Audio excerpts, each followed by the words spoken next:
Jono, warga Talangkacang RT 4 RW 1, Kelurahan Kedondong Raye, Kecamatan Banyuasin 3, yang menjadi korban keganasan buaya muara akhirnya berhasil ditemukan.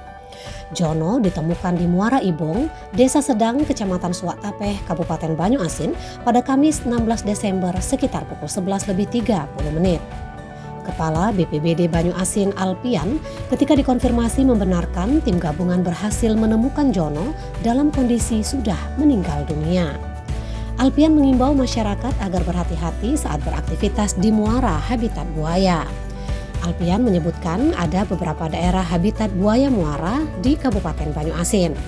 Di antaranya Desa Santansari, Kecamatan Sembawa, Desa Mukut, Kecamatan Pulau Rimau, Pulau Tikus, Kecamatan Banyuasin 2, Desa Sedang, Kecamatan Suwatapeh, Kecamatan Selat Penuguan, dan Desa Kuala Puntian, Kecamatan Tanjung Lago. Menurutnya, di beberapa lokasi yang sama, sering terulang kejadian warga dimangsa buaya seperti di Muara Ibong, Desa Sedang, dan Desa Santansari, Kecamatan Sembawa. Alpian yang mantan camat Banyuasin 3 ini mengatakan keganasan buaya muara ini diduga karena habitat tempat mencari makan sudah menjadi lokasi perkebunan dan lain sebagainya. Roni Kite melaporkan dari Banyuasin.